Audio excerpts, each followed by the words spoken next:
இந்த பெந்தேகோஸ்தே திருநாளின் ஆராதனைக்கு ஆரம்பமாக நாம் அனைவரும் தலைகளை தாழ்த்தி ஜெபம் செய்வோம். ஜெபம். துதிகளின் மத்தியில் வாசம் செய்கின்ற எங்கள் அன்பின் பரலோக பிதாவே, எங்களை வழிநடத்தும்படியாக உம்முடைய தூய ஆவியாரை எங்களுக்கு தந்து எங்களோடு கூட தங்கி இருந்து எங்களை பலப்படுத்தி அனுதினமும் ஆலோசனை தந்து வழிகாட்டும்படி ஆண்டவரே, நீர் எங்களுக்கு தூய ஆவியானவரை கட்டளையிட்டு சென்றிருக்கிறீரே, அதற்காக நன்றி செலுத்துகின்றோம். அன்பின் ஆவியானவர் இந்த நாளிலும் இந்த காலை ஆராதனை எங்களுக்கு ஆசீர்வாதமாக்கி தாரும். தூய ஆவியருடைய பிரசன்னத்தை இந்த வழிபாட்டில் இணைந்திருக்கிற அனைவரும் உணர்ந்து கொள்ள ஆண்டவர் கிருபையளிக்கும்படியாக ஜெபிக்கின்றோம். உம்முடைய திருநாமத்துக்கு மகிமையாக எங்கள் ஒவ்வொருவரையும் வழிநடத்தும்படியாக ஜெபிக்கிறோம் ஐயா. இந்நாள் வரைக்கும் நீர் எங்கள் அனைவரையும் தாங்கி ஏந்தி சுமந்து தப்புவித்து பாதுகாத்து வழிநடத்தி வந்திருக்கிறீர். மற்றற்ற தயவுகளுக்காக உம்மை நன்றியோடு கூட நாங்கள் துதிக்கின்றோம். இந்த ஆராதனை எங்கள் அனைவருக்கும் ஆசீர்வாதமாய் உம்முடைய நாமத்தை மகிமைப்படுத்துகின்ற நேரமாய் அமைந்திட அருள் தாரும். துதி கன மகிமை அனைத்து உமக்கு ஏறெடுக்கிறோம். மீட்பர் இயேசு கிறிஸ்துவின் மூலமே வேண்டிக் கொள்கிறோம் நல்ல பிதாவே, ஆமேன். இந்த ஆராதனைக்கு ஆரம்பமாக நாம் அனைவரும் எழுந்து நின்று பாமாலை பாடலின் 367 ஆண்டவா பிரசன்னமாகி ஜீவன் ஊதி உயிர்ப்பியும் என்ற பாடலை இணைந்து பாடுவோம்.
Amen.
நாம் நின்றபடியே இணைந்து கர்த்தரை தொழுவோமாக.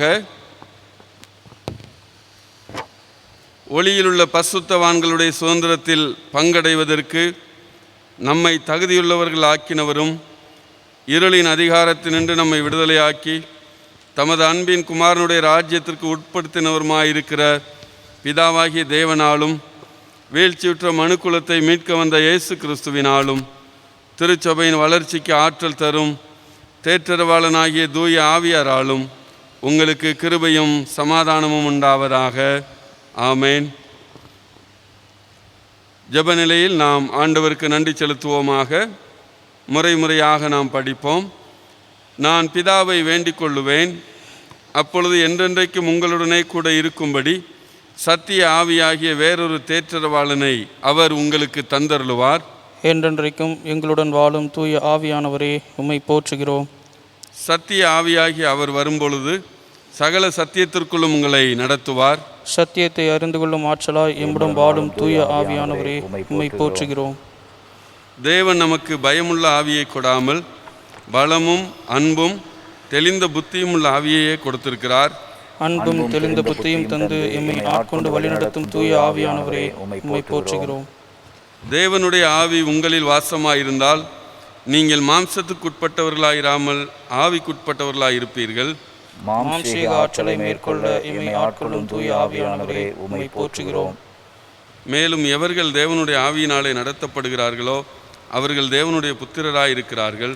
கடவுளின் பிள்ளைகள் எனும் புதிய பொறுப்பிற்குள் வழிநடத்தும் தூய ஆவியானவரே, உம்மை போற்றுகிறோம். நாம் ஆவியினாலே பிழைத்திருந்தால் ஆவிக்கேற்றபடி நடக்கவும் கடவோம். ஆவியானவரின் எதிர்பார்ப்பை கற்றுத்தரும் ஆவியானவரே, உம்மை போற்றுகிறோம். கர்த்தரே ஆவியானவர், கர்த்தருடைய ஆவி எங்கேயோ அங்கே விடுதலை உண்டு. பாவரிக்கை செய்ய அழைக்கிறோம். அன்றியும் நீங்கள் மீட்கப்படும் நாள் கண்டு முத்திரையாய் பெற்ற தேவனுடைய பரிசுத்த ஆவியானவரே, துக்கப்படுத்தாதிருங்கள். லௌகிக ஞானத்திலும் மாயமான தந்திரத்திலும் ஒருவனும் உங்களை கொண்டு போகாதபடிக்கு எச்சரியாயிருங்கள். சகலவிதமான கசப்பும் கோபமும் மூர்க்கமும் கூக்குரலும் தூஷ்ணமும் மற்ற எந்த துர்கணமும் உங்களை விட்டு நீக்க கடவது. பிரியமானவர்களே, நான் தேவனுடைய சமூகத்தில் அமைதியாக நம்மை சோதித்து அறிவோமாக. நாம் தேவனுக்கு பிரியமில்லாத செய்த காரியங்கள், பேசின காரியங்கள்,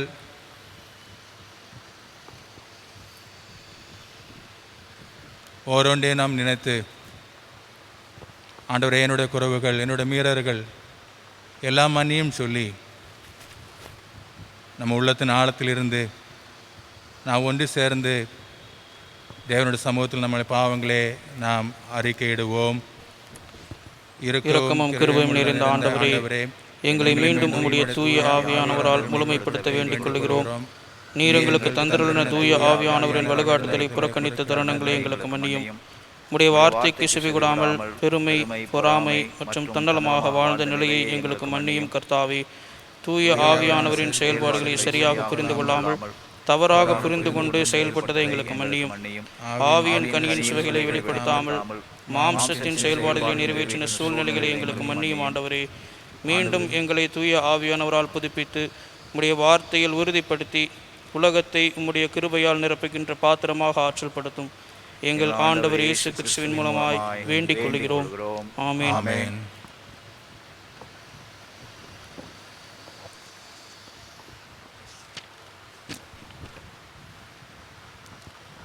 நம்முடைய கர்த்தராகிய இயேசு கிறிஸ்துவின் தேவனும் மகிமையின் பிதாவுமானவர் நம்மை நீங்கள் அறிந்து கொள்வதற்கான ஞானத்தையும் தெளிவையும் அளிக்கிற ஆவியானவரை உங்களுக்கு தந்து தூய ஆவியரின் புதிதாக்குதலினாலே உங்களை பரிசுத்தப்படுத்தி பாவ மன்னிப்பின் மகிழ்ச்சியை கட்டளையிடுவாராக. ஆமீன்.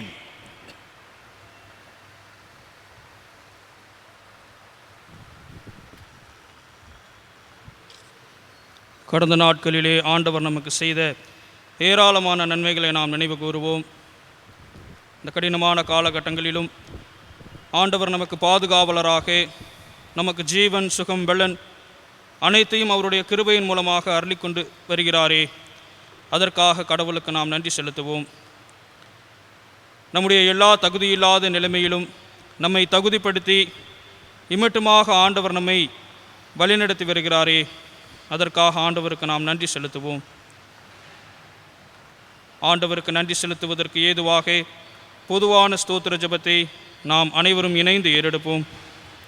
சர்வ வல்லமையுள்ள கடவுளே, சர்வ ஜெய தயாபர பிதாவே, அபாத்திரரான உமது அடியாராகிய எங்களுக்கும் மற்றெல்லா மனிதருக்கும் தேவரீர் அருள் செய்த பற்பல கிருபைக்காகவும் அன்புள்ள தயவுக்காகவும் நாங்கள் மிகுந்த தாழ்மையோடும் முழு இருதயத்தோடும் உமக்கு ஸ்தோத்திரம் செலுத்துகிறோம். எங்களை சிற்றித்ததற்காகவும் காப்பாற்றுகிறதற்காகவும் இம்மைக்குரிய எல்லா ஆசீர்வாதங்களுக்காகவும் உம்மை துதிக்கிறோம். விசேஷமாய் எங்கள் ஆண்டவர் இயேசு கிறிஸ்துவினாலே உலகத்தை மீட்டுக்கொண்ட விலைமதியாத உமது அன்புக்காகவும் கிருபையின் யத்தனங்களுக்காகவும் மகிமை அடைவோங்கிற நம்பிக்கைக்காகவும் உமக்கு ஸ்தோத்திரம் செலுத்துகிறோம். நாங்கள் உண்மையாய் நன்றியறிந்த இருதயம் உள்ளவர்களாய் இருக்கவும், எங்களை உமது ஊழியத்துக்கு ஒப்பு கொடுத்து எங்கள் வாழ்நாளெல்லாம் உமக்கு முன்பாக பரிசுத்தமும் நீதியும் உள்ளவர்களாய் நடக்கவும், எங்கள் வாக்கினாலே மாத்திரமல்ல எங்கள் நடக்கையினாலே உம்முடைய புகழை பிரஸ்தாபப்படுத்தவும், தேவரீர் செய்த உபகாரங்கள் எல்லாவற்றையும் உணர்ந்து கொள்ளும் உணர்வை எங்களுக்கு அருளி செய்ய வேண்டும் என்று எங்கள் ஆண்டவர் இயேசு கிறிஸ்துவின் மூலமாய் வேண்டிக் கொள்கிறோம். அவருக்கும் தேவரீருக்கும் பரிசுத்த ஆவிக்கும் எல்லா மேன்மையும் மகிமையும் சதா காலங்களிலும் உண்டாவதாக. ஆமீன். நாம் திருமறை பாடங்கள் படிக்க கேட்போம்.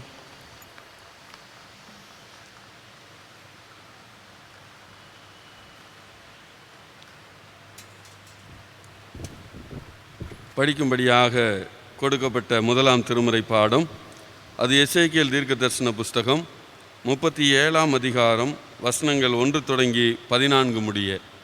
எசேக்கியேல் 37ஆம் அதிகாரம் வசனங்கள் 1 தொடங்கி 14 முடிய. கர்த்தருடைய கை என் மேல் அமர்ந்து, கர்த்தர் என்னை ஆவிக்குள்ளாக்கி வெளியே கொண்டு போய் எலும்புகள் நிறைந்த ஒரு பள்ளத்தாக்கின் நடுவில் நிறுத்தி என்னை அவைகளின் அருகே சுற்றி நடக்க பண்ணினார். இதோ பள்ளத்தாக்கின் வெட்டவெளியிலே அந்த எலும்புகள் மகா திரளாய் கிடந்தது. அவைகள் மிகவும் உலர்ந்ததுமாயிருந்தது.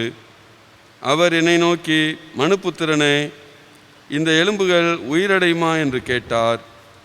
அதற்கு நான், கர்த்தராகிய ஆண்டவரே, தேவரீர் அதை அறிவீர் என்றேன். அப்பொழுது அவர், நீ இந்த எலும்புகளை குறித்து தீர்க்க தரிசனம் உரைத்து அவைகளை பார்த்து சொல்ல வேண்டியது என்னவென்றால், உலர்ந்த எலும்புகளே, கர்த்தருடைய வார்த்தையை கேளுங்கள். கர்த்தராகிய ஆண்டவர் இந்த எலும்புகளை நோக்கி, இதோ நான் உங்களுக்குள் ஆவியை பிரவேசிக்க பண்ணுவேன். அப்பொழுது உயிரடைவீர்கள். நான் உங்கள் மேல் நரம்புகளை சேர்த்து உங்கள் மேல் மாம்சத்தை உண்டாக்கி உங்களை தோலினால் மூடி உங்களின் ஆவியை கட்டளையிடுவேன். அப்பொழுது நீங்கள் உயிரடைந்து நான் கர்த்தர் என்று அறிந்து கொள்வீர்கள் என்று உரைக்கிறார் என்று சொல் என்றார். எனக்கு கட்டளையிட்டபடியே நான் தீர்க்க தரிசனம் உரைத்தேன். நான் தீர்க்க தரிசனம் உரைக்கையில் ஒரு இரைச்சல் உண்டாயிற்று. இதோ அசை உண்டாகி ஒவ்வொரு எலும்பும் தன் தன் எலும்போடே சேர்ந்து கொண்டது. நான் பார்த்து கொண்டிருக்கையில் இதோ அவைகளின் மேல் நரம்புகளும் மாம்சமும் உண்டாயிற்று. மேற்புறமெங்கும் தோலினால் மூடப்பட்டது. ஆனாலும் அவைகளில் ஆவி இல்லாதிருந்தது. அப்பொழுது அவர் என்னை பார்த்து, நீ ஆவியை நோக்கி தீர்க்க தரிசனம் உரை. மனுப்புத்திரனே, நீ தீர்க்க தரிசனம் உரைத்து ஆவியை நோக்கி கர்த்தராகிய ஆண்டவர் உரைக்கிறது என்னவென்றால், ஆவியே, நீ காற்று திசை 4 இருந்து வந்து கொலையுண்ட இவர்கள் உயிரடையும்படிக்கு இவர்கள் மேல் ஊது என்கிறார் என்று சொல் என்றார். எனக்கு கற்பிக்கப்பட்டபடி நான் தீர்க்க தரிசனம் உரைத்தேன். அப்பொழுது ஆவி அவர்களுக்குள்ளே பிரவேசித்து அவர்கள் உயிரடைந்து காலூன்றி மகா பெரிய சேனையாய் நின்றார்கள். அப்பொழுது அவர் என்னை நோக்கி, மனுப்புத்திரனே, இந்த எலும்புகள் இஸ்ரவேல் வம்சத்தார் அனைவருமே. இதோ அவர்கள், எங்கள் எலும்புகள் உலர்ந்து போயிற்று, எங்கள் நம்பிக்கை அற்று போயிற்று, நாங்கள் அறுப்புண்டு போகிறோம் என்கிறார்கள். ஆகையால் நீ தீர்க்க தரிசனம் உரைத்து அவர்களோட சொல்ல வேண்டியது என்னவென்றால், கர்த்தராகிய ஆண்டவர் உரைக்கிறார், இதோ என் ஜனங்களே, நான் உங்கள் பிரேத குழிகளை திறந்து உங்களை உங்கள் பிரேத குழிகளிலிருந்து வெளிப்படவும் உங்களை இஸ்ரவேல் தேசத்திற்கு வரவும் பண்ணுவேன். என் ஜனங்களே, நான் உங்கள் பிரேத குழிகளை திறந்து உங்களை உங்கள் பிரேத குழிகளிலிருந்து வெளிப்பட பண்ணும்போது நான் கர்த்தர் என்று அறிந்து கொள்ளுவீர்கள். என் ஆவியை உங்களுக்குள் வைப்பேன், நீங்கள் உயிரடைவீர்கள். நான் உங்களை உங்கள் தேசத்தில் வைப்பேன், அப்பொழுது நான் கர்த்தர் என்று அறிந்து கொள்ளுவீர்கள். இதை சொன்னேன், இதை செய்வேன் என்று கர்த்தர் உரைக்கிறார் என்று சொல் என்றார் என்பதே படிக்க வேண்டிய முதலாம் பாடம் படித்து முடிந்தாயிற்று. தேவனுக்கே மகிமை உண்டாவதாக. ஆமென்.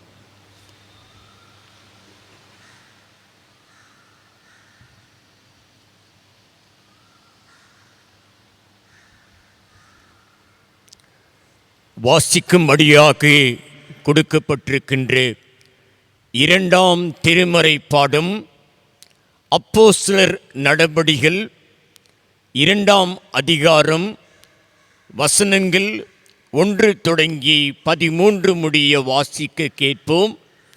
அப்போஸ்தலர் நடபடிகள் 2ஆம் அதிகாரம் வசனங்கள் 1 தொடங்கி 13 முடிய. பெந்தேகோஸ்தே என்னும் நாள் வந்தபோது அவள் எல்லோரும் ஒருமனப்பட்டு ஓரிடத்தில் வந்திருந்தார்கள். அப்பொழுது பலத்த காற்று அடிக்கிற முழக்கம் போலே வானத்திலிருந்து சடுதியாய் ஒரு முழக்கம் உண்டாகி அவர்கள் உட்கார்ந்திருந்த வீடு முழுவதையும் நிரப்பிற்று. அல்லாமலும் அக்னிமயமான நாவுகள் போல பிரிந்திருக்கும் நாவுகள் அவர்களுக்கு காணப்பட்டு அவர்கள் ஒவ்வொருவர் மேலும் வந்து அமர்ந்தது. அவர்கள் எல்லாரும் பரிசுத்த ஆவியினாலே நிரப்பப்பட்டு ஆவியானவர் தங்களுக்கு தந்தருளின வரத்தின்படியே வெவ்வேறு பாஷைகளிலே பேசத் தொடங்கினார்கள். வானத்தின் கீழிருக்கிற சகல தேசத்தாரிலுமிருந்து வந்து தேவ பக்தியுள்ள யூதர்கள் அப்போது எருசலேமிலே வாசம் பண்ணினார்கள். அந்த சத்தம் உண்டான போது திரளான ஜனங்கள் கூடி வந்து தங்கள் தங்கள் பாஷையிலே அவர்கள் பேசுகிறதை அவர்கள் கேட்டபடியினாலே கலக்கம் அடைந்தார்கள். எல்லோரும் பிரமித்து ஆச்சரியப்பட்டு ஒருவரை ஒருவர் பார்த்து, இதோ பேசுகிற இவர்கள் எல்லாரும் கலிலேயர் அல்லவா? அப்படி இருக்கே நம்மில் அவர்களுடைய ஜென்ம பாஷையிலே இவர்கள் பேச கேட்கிறோமே, இது எப்படி? பார்த்தரும் மேதரும் எலாமீத்தரும் மெசபத்தோமியா, யூதேயா, கப்பத்தோகியா, பொந்து, ஆசியா, பிரிஸ்கியா, பம்பிலியா, எகிப்து என்னும் தேசத்தார்களும் சிரேனே பட்டணத்தை சுற்றியிருக்கிற லீபியாவின் திசைகளிலே குடியிருக்கலுமாகிய இங்கே சஞ்சரிக்கிற ரோமாபுரியாரும் யூதரும் யூத மார்க்கத்தமைந்தவர்களும் கிரேத்தரும் அரபியருமாகிய நாம் நம்முடைய பாஷைகளிலே இவர்கள் தேவனுடைய மகத்துவங்களை பேச கேட்கிறோமே என்றார்கள். எல்லாரும் பிரமித்து சந்தேகப்பட்டு இதென்ன முடியுமோ என்று ஒருவரோடொருவர் சொல்லிக் கொண்டார்கள். மற்றவர்களோ இவர்கள் மதுபானத்தினால் நிறைந்திருக்கிறார்கள் என்று பரியாசம் பண்ணினார்கள் என்பதே வாசிக்க கொடுக்கப்பட்ட இரண்டாம் வேத பாடம் வாசித்து முடிந்தது. கிறிஸ்துவுக்கே மகிமை உண்டாவதாக. ஆமென்.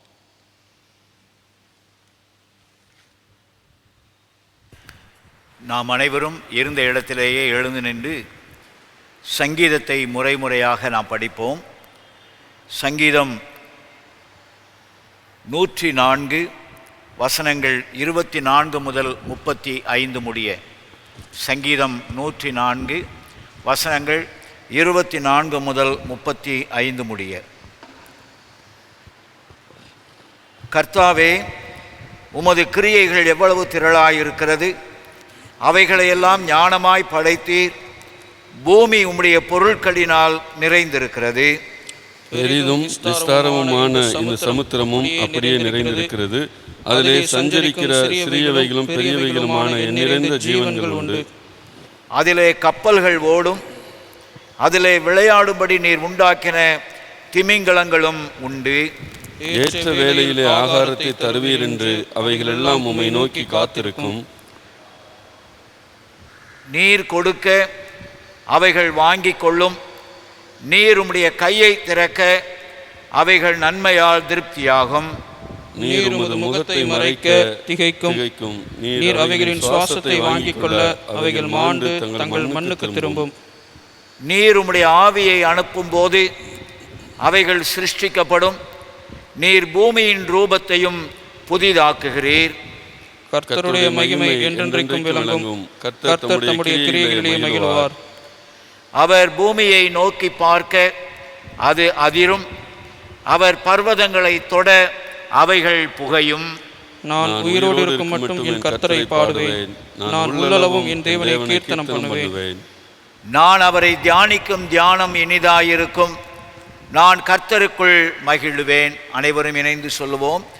பாவிகள் பூமியிலிருந்து நிர்மூலமாகி துன்மார்க்கர் இனி இராமற் போவார்கள். என் ஆத்துமாவே கர்த்தரை ஸ்தோத்திரி. அல்லேலூயா.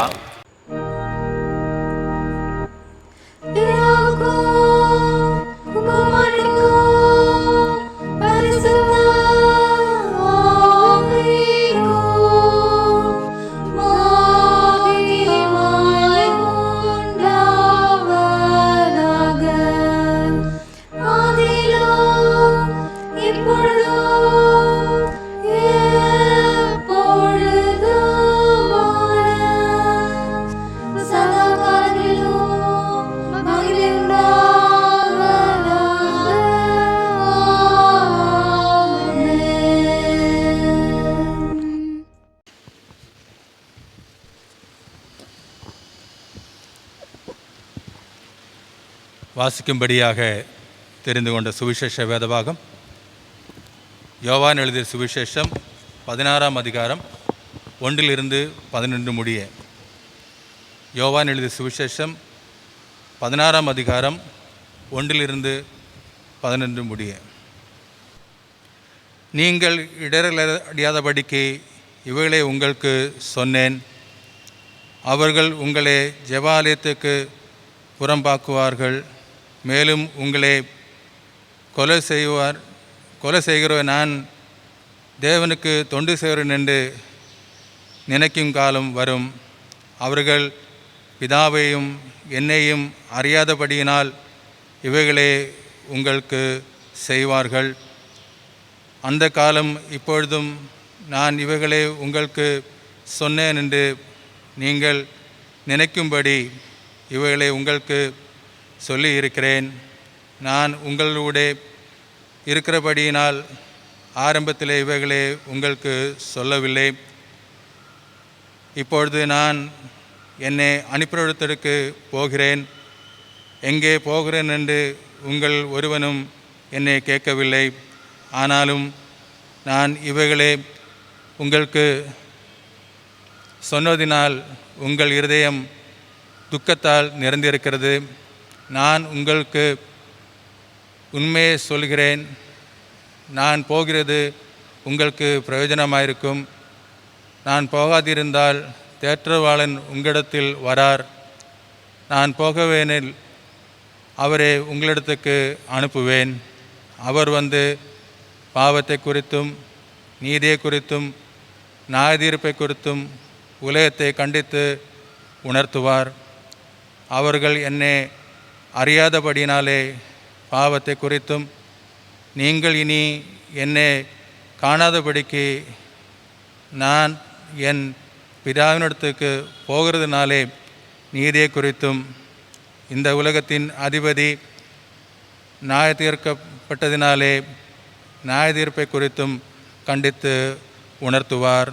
வாசிக்க வேண்டிய சுவிசேஷ வேதபாடம் வாசித்து முடிந்தது. கிறிஸ்துவுக்கே ஸ்தோத்திரம் உண்டாவதாக.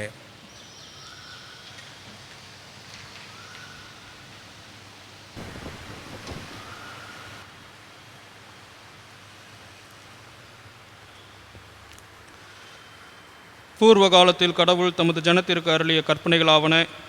உன் ஆண்டவராகிய கடவுள் நானே, என்னையன்றி உனக்கு வேறே தேவர்கள் வேண்டாம்.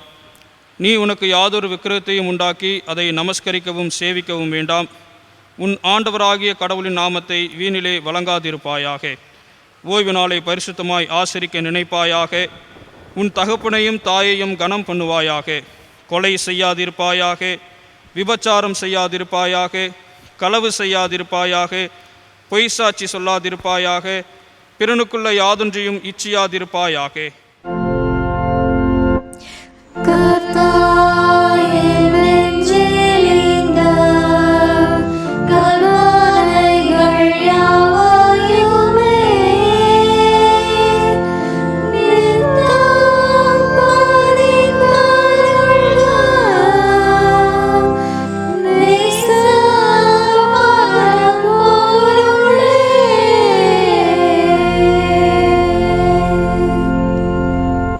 நாம் நின்றபடியே நம்முடைய விசுவாசத்தை அப்போஸ்தலர் விசுவாச பிரமாணத்தின் மூலம் உறுதிப்படுத்திக் கொள்வோம்.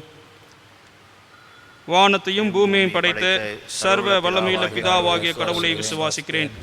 அவருடைய ஒரே குமாரனாகிய நம்முடைய நாதர் இயேசு கிறிஸ்துவையும் விசுவாசிக்கிறேன். அவர் பரிசுத்த ஆவியினாலே கன்னி மரியாளிடத்தில் உற்பவித்து பிறந்தார். புந்திய பிலாத்துவின் காலத்தில் பாடுபட்டு சிலுவையில் அறையுண்டு மரித்து அடக்கம் பண்ணப்பட்டு பாதாளத்தில் இறங்கினார். 3ஆம் நாள் மரித்தோரிடத்திலிருந்து எழுந்தருளினார். பரமண்டலத்திற்கேறி சர்வ வல்லமையுள்ள பிதாவாகிய கடவுளின் வலது பரிசத்திலே வீற்றிருக்கிறார். அவ்விடத்திலிருந்து உயிருள்ளோரையும் மரித்தோரையும் நியாயம் தீர்க்க வருவார். பரிசுத்த ஆவியையும் விசுவாசிக்கிறேன். பொதுவாயிருக்கிற பரிசுத்த சபையும் பரிசுத்தவான்களுடைய ஐக்கியமும் பாவ மன்னிப்பும் சரீர உயிர்த்தெழுதலும் நித்திய ஜீவனும் உண்டென்று விசுவாசிக்கிறேன். ஆமீன். பெந்தேகோஸ்தே ஞாயிறுக்கான சுருக்க ஜபம். வாரும் தூய ஆவியானவரே, எங்களை புதுப்பியும். ஜபம் செய்வோம். கிருபையுள்ள கர்த்தாவே, பரிசுத்த ஆவியை அருள்பவரே, எங்களை புத்தாக்கம் செய்பவரே, பெந்தேகோஸ்தே நாளிலும் கூட எங்கள் முன்னோர்கள் கொண்ட நம்பிக்கையை வெளிப்படையான அடையாளமாகிய அக்கினி நாவுகள் மூலமாகவும் பெருஞ்சத்தமாக பெருங்காற்றையும் வாழ்வை அருளும் ஆவியை தரிசனமாக எங்களுக்கு வெளிப்படுத்தியதற்காக உமக்கு நன்றி செலுத்துகிறோம்.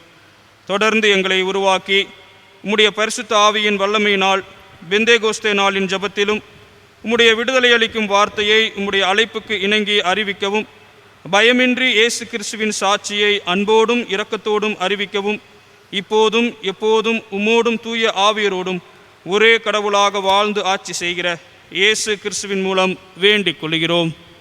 ஆமீன். நாம் அமர்ந்திருந்து அறிவிப்புகள் படிக்க கேட்போம்.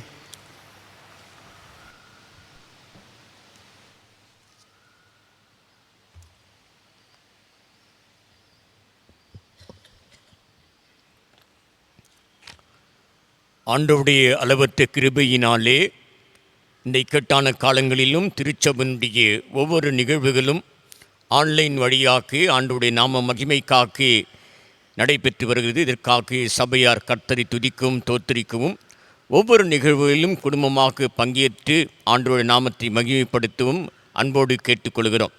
இந்த நாளுடைய மாலை 6 மணி ஆராதனையிலே மல்கியா தீர்க்க புத்தகத்திலிருந்து தொடர்ந்து திருமறை ஆய்வு நடத்தப்படும்.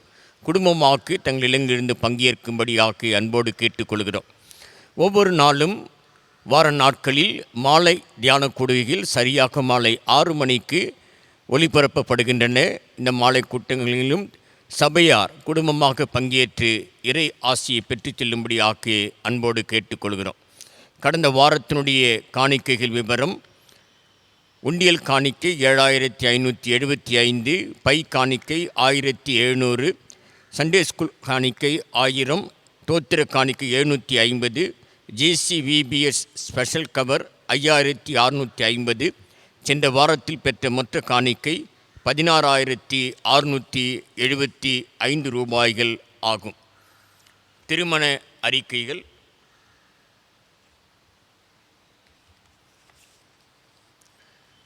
நம்முடைய பேராலய திருச்சபையைச் சார்ந்த திரு என் ஜார்ஜ், திருமதி வி சூசை சகாயராணி அவர்களுடைய மகள் செல்வி ஆலிஸ் மெர்லினும், மதுரை ராமநாதபுரம் பேராயம், போடி நாயக்கனூர் ஆயர் வட்டம், போடி நாயக்கனூர் கிறிஸ்து ஆலயத்தின் அங்கத்தினர் ஆன திரு பி மனோகரன், திருமதி எம் உஷா மகேஷ்கர் அவர்களுடைய மகன் எம் தினேஷ் பாபுவும் திருமண வாழ்வில் இணைக்கப்பட இருக்கிறார்கள் என்பதை திருச்சபைக்கு அறிவிக்கிறேன். இது இவர்களுக்கான 3ஆம் அறிக்கை ஆகும். நம்முடைய பேராலய திருச்சபையைச் சார்ந்து திரு டி ஜோசப் நெடுமாறன், திருமதி ஹானி வயோலட் அவர்களுடைய மகன் செல்வன் எஸ் சூபின் கிருபாவும், மதுரை ராமநாதபுரம் பேராயும் சிஎஸ்ஐ மல்லாங்கிணர் ஆயர் வட்டம் திருத்துவ ஆலயத்தின் அங்கத்தினரான திரு டி சாமுவேல் ஜேம்ஸ், திருமதி மேரி சமாதானம் அவருடைய மகள் செல்வி எஸ் ரெஜினா சாந்தகுமாரியும் திருமண வாழ்வில் இணைக்கப்பட இருக்கிறார்கள் என்பதை திருச்சபைக்கு அறிவிக்கிறேன். இது இவர்களுக்கான 1ஆம் அறிக்கையாகும். இவர்களை இத்திருமண வாழ்வில் ஒன்றாக இணைக்கப்படக்கூடாத நியாயமான காரணம் அல்லது தடை உண்டென்று சபையில் யாராவது அறிந்திருந்தால் அதை எழுத்தின் வடிவிலே சபை குருவானவருக்கு தெரிவிக்கும்படியாக கேட்டுக்கொள்கிறேன். பிள்ளைகளுக்காக இறை வேண்டுதலை ஏறெடுப்போம். நன்மையான ஈவுகளை தருகிற நல்ல தகப்பனே, உம்முடைய அனாதி தீர்மானத்தின்படி ஓலை வாசித்த பிள்ளைகளை திருமண வாழ்வில் ஒன்றாக இணைக்க நீ சித்தம் கொண்டதற்காக உமக்கு நன்றி செலுத்துகிறோம் சுவாமி. இரு பிள்ளைகளுக்காக நோக்கி ஜெபிக்கிறோம். பிள்ளைகளோடு உம்முடைய அன்பின் கரம் இருப்பதாக, எல்லாவற்றின் சூழ்நிலையிலும் நீர் அவளை வழிநடத்துவென்கின்ற உணர்ந்து கொள்ளக்கூடிய கிருபைகளை தார். தேவையான நல் ஆலோசனைகளையும் உதவிகளையும் தாரும். சிறப்பாக திருமண ஆராதனையிலே தெய்வீக பிரசன்னம் நிறைவாயிருப்பதாக, ஆண்டவரை மையமாக வைத்து தங்களுடைய குடும்ப வாழ்க்கையை துவக்கி நிறைவான ஆசீர்வாதத்தை பெற்றுக்கொள்ள அருள் தர வேண்டும் என்று இயேசு கிறிஸ்துவின் வழியாக ஜெபிக்கிறோம் பிதாவே, ஆமீன். மரண அறிவிப்பு. நம்முடைய பேராலய திருச்சபையை சார்ந்து மதுரை ஆணையூர் மல்லிகை நகர் பகுதியில் வசித்த திருமதி ஜி கிரேஸ் கமலா அம்மையார் அவர்கள் கடந்த 16/5/2021 அன்று பரம இலைப்பாறுதலுக்குள் பிரவேசித்திருக்கார் என்பதை சபைக்கு அறிவிக்கிறேன். அருமையானவர்கள் எழுந்திருக்கிற குடும்பத்தின் மக்களின் ஆறுதலுக்காக சபையார் தங்கள் தனி ஜபங்களிலும் குடும்ப ஜபங்களிலும் ஜெபிக்கும்படியாக கேட்டுக்கொள்கிறோம்.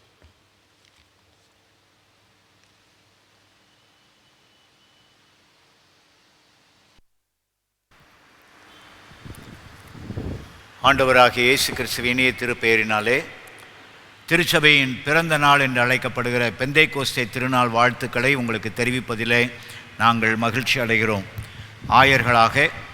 ஆயர்கள் குடும்பங்களாக உங்கள் அனைவருக்கும் எங்களுடைய பெந்தைக்கோஸ்தே திருநாள் வாழ்த்துக்களை தெரிவித்துக் கொள்கிறோம். பெந்தைக்கோஸ்தே திருநாள் அன்று எப்பொழுதும் நம்மோடு வாழும்படியாய் அனுப்பப்பட்ட பரிசுத்த ஆவியானவருடைய ஆளுகையும் பரிசுத்த ஆவியானவருடைய வழிநடத்துதலும் நம் அனைவருடைய வாழ்வையும் புதுப்பித்து புதிதாக்கி அவருடைய ராஜ்யத்தின் மக்களாய் நம்மை உருவாக்குவாராக. இந்த நாளுக்குரிய மகிழ்விக்கும் அண்ணா திரையை பார்த்து நீங்கள் இணைந்து படிக்கும்படி உங்களை அன்போடு கேட்கிறேன். யோவான் 16:8 அவர் வந்து பாவத்தை குறித்தும் நீதியை குறித்தும் நியாய தீர்ப்பை குறித்தும் உலகத்தை கண்டித்து உணர்த்துவார். யோவான் 16:8. இந்த சிரமமான காலங்களிலும் ஆண்டவர் ஆன்லைன் மூலமாக ஆராதனையிலே பங்கு பெறுகிற வாய்ப்பை தந்திருப்பதற்காக நன்றி செலுத்துகிறோம். ஒவ்வொரு நாளும் மாலை 6 மணிக்கு மாலை ஆராதனையும் செய்தியும் ஆன்லைன் மூலமாக தரப்படுகிறது. வியாழக்கிழமை தோறும் கடந்த வாரத்திலிருந்து ஜூம் ஆப்ஸ் மூலமாக ஜூம் மீட்டிங் அந்த தொழில்நுட்பத்தின் வாயிலாக குடும்ப ஜப கூடுகை நாம் அதிலே பங்கு பெறுகிறோம். கடந்த வியாழக்கிழமை அநேகர் அதிலே பங்கு பெற்றீர்கள். சில தொழில்நுட்ப காரணங்களினாலே 40 நிமிடங்களிலே அந்த தொழில்நுட்ப வசதி முடிந்து போனது. ஆனால் இந்த வாரம் அந்த தடை ஏற்படாது. எவ்வளவு நேரமானாலும் ஒருவேளை 40 நிமிடங்களுக்கு அதிகமாக சென்றாலும் நாம் அதிலே முழுமையாக பங்கு பெற முடியும்.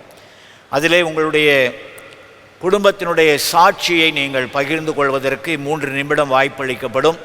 ஒருவேளை நீங்கள் சாட்சி சொல்ல விரும்பினால் உங்களுடைய பெயர்களை முன்கூட்டியே நீங்கள் எங்களுக்கு தந்து அந்த ஜூம் வழியாக குடும்ப ஜெப கூடுகையிலே பங்கு பெறும்படி உங்களை மிகுந்த அன்போடு கூட நான் கேட்டுக்கொள்கிறேன். அன்புக்குரியவர்களே, நம்முடைய திருச்சபையினுடைய தேவைகள் சந்திக்கப்படவும், நம்முடைய ஆலய வளாகம் நன்முறையிலே பராமரிக்கப்படவும் உங்களுடைய இடைவிடாத ஜெபத்தையும் ஆதரவையும் மிகுந்த அன்போடு கூட நாங்கள் எதிர்பார்க்கிறோம். இதற்கென்று நீங்கள் அநேகர் உங்களுடைய சங்க காணிக்கை கவர்களை கொடுத்து வருகிறீர்கள். அதற்காக நன்றி சொல்லுகிறேன். ஆனால் இன்னும் புதிய காணிக்கை சங்க காணிக்கை அட்டைகளை வாங்காதவர்கள் அநேகர் இருக்கிறீர்கள். சுமார் 200 ப்ரொஃபார்மா இங்கிருந்து வாங்கப்பட்டிருக்கிறது. ஆனால் அது திரும்பவுமாய் இங்கே அலுவலகத்திற்கு வந்து சங்கப்பணத்தை அட்டையை வாங்காமல் இருக்கிறீர்கள். தயவுசெய்து நீங்கள் வாங்குவதற்கு உடனடியாக ஏற்பாடு செய்யுங்கள், அல்லது உங்களுடைய ஆலய பணியாளரோடு பேசுங்கள். நம்முடைய ஆலய அலுவலகத்தோடு தொடர்பு கொள்ளுமாறு மிகுந்த அன்போடு கேட்கிறேன்.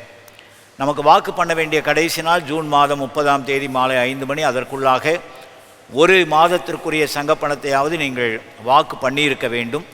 எனவே இதிலும் நீங்கள் கவனம் செலுத்துமாறு உங்களை அன்போடு கேட்கிறேன். நாம் ஆலய ஆராதனை நேரடியாய் பங்கு பெற முடியாததினாலே நம்முடைய காணிக்கைகள், பை காணிக்கைகள் மிக அதிக அளவிலே குறைந்திருக்கிறது என்பது நமக்கு தெரியும்.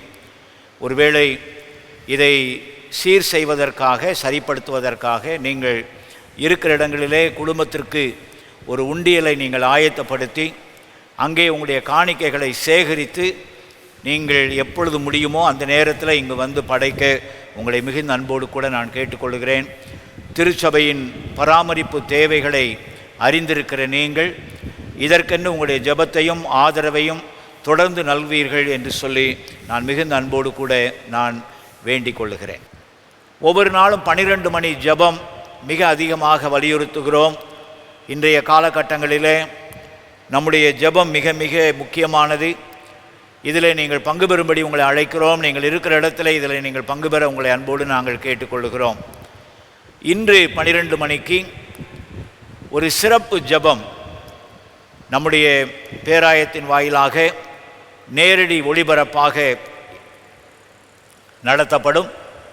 அதை ஜூம் வழியாக நீங்கள் பெற்றுக்கொள்ளலாம். நீங்களும் அதில் அந்த ஆராதனையிலே பங்கு பெறலாம்.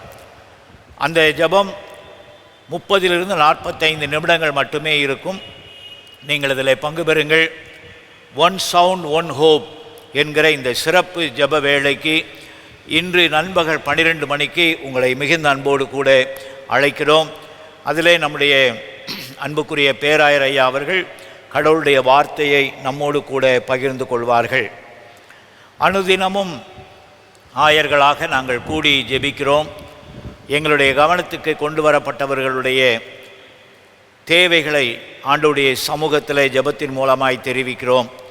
ஒருவேளை உங்களுக்காக நாங்கள் ஜெபிக்க வேண்டும் என்று விரும்பினால் நீங்கள் அந்த உங்களுடைய தேவையை எங்களோடு கூட பகிர்ந்து கொள்ளலாம். எங்களுக்காகவும் ஜெபியுங்கள்.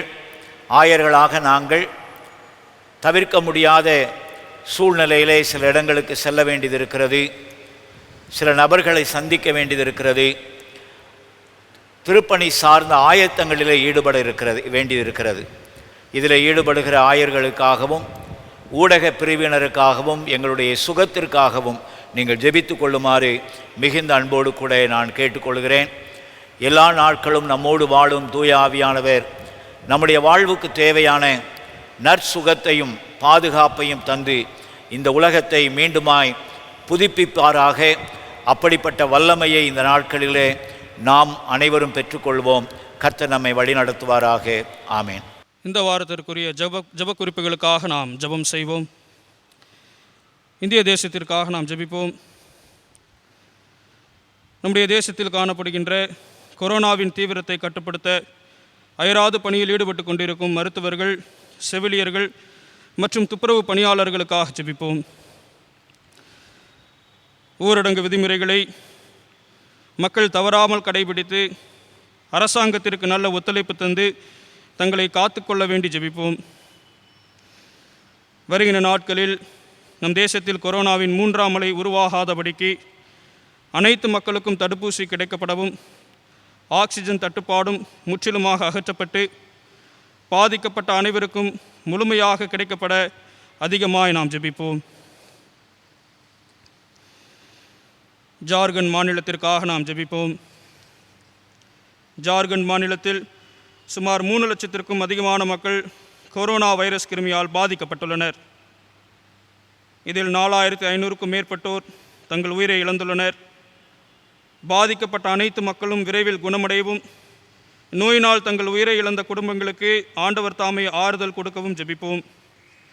இங்கு இம்மாதம் 27ஆம் தேதி வரை ஊரடங்கு நீட்டிப்பு செய்யப்பட்டுள்ளது.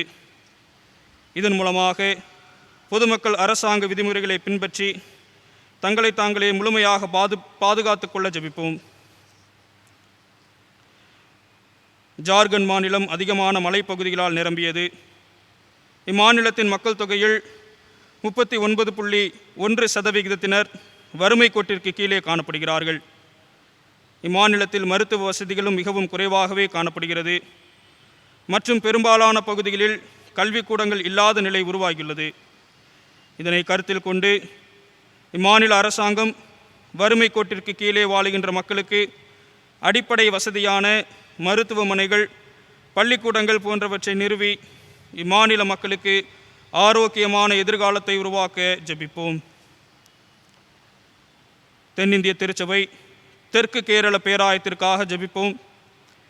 தென்னிந்திய திருச்சபை தெற்கு கேரள பேராயத்தின் பேராயரும் நம்முடைய மாமன்றத்தின் பிரதம பேராயருமான பேரருட்பெருந்திரு ஏ தர்மராஜ் ரசாலம் அவர்களுக்காகவும் மற்றும் முதன்மை பணியாளர்களுக்காகவும், பேராயத்தில் உள்ள அனைத்து திருச்சபைகளுக்காகவும், அதில் நிறைவேற்றப்படுகின்ற அனைத்து ஊழியங்களுக்காகவும் மற்றும் இப்பேராயத்தில் இறைப்பணியாற்றும் அனைத்து ஆயர்களுக்காகவும், பேராயத்தின் கீழ் இயங்கும் கல்வி நிறுவனங்களுக்காகவும் மற்றும் மருத்துவ பணிகளுக்காகவும் நாம் அதிகமாய் ஜெபிப்போம்.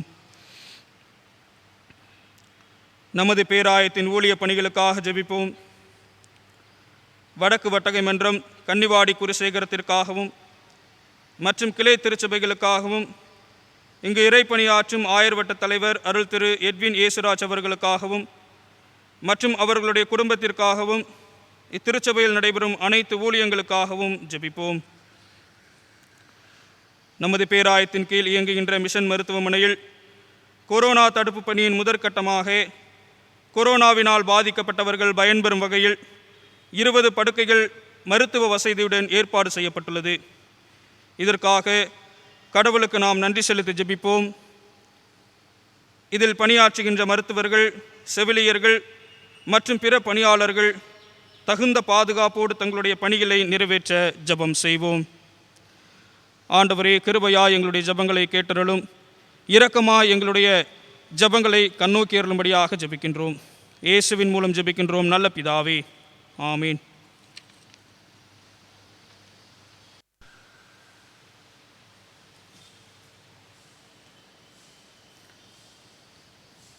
நாம் அனைவரும் இருக்கிற இடங்களிலே இணைந்து கீர்த்தனை பாடல் எண் 116 ஆவியை மலை போல ஊற்றும் பல ஜாதிகளை இயேசு மந்தையிற் கூட்டும் என்ற பாடலை பாடுவோம்.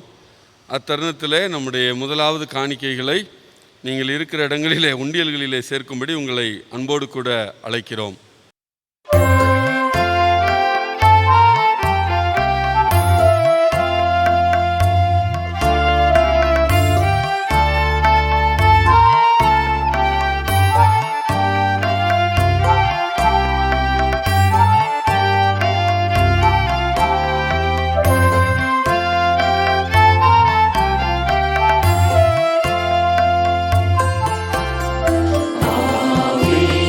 மழை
காணிக்கைக்காக நாம் தலைகளை தாழ்த்தி ஜெபம் செய்வோம்.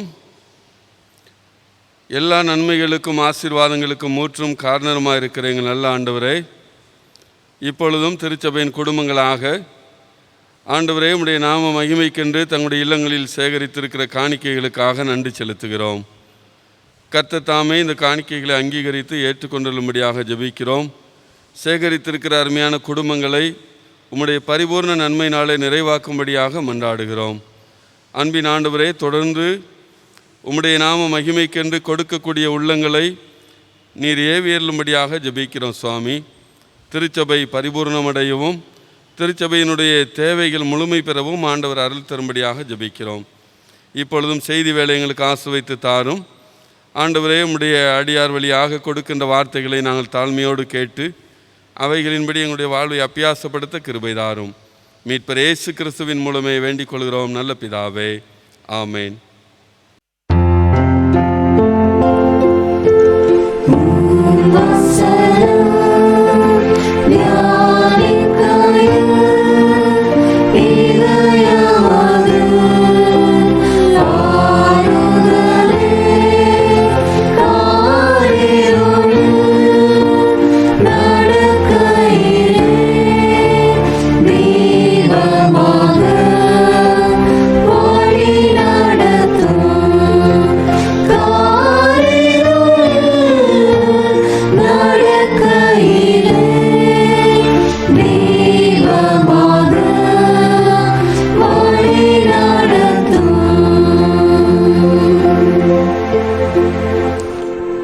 ஜெபம் செய்வோம்.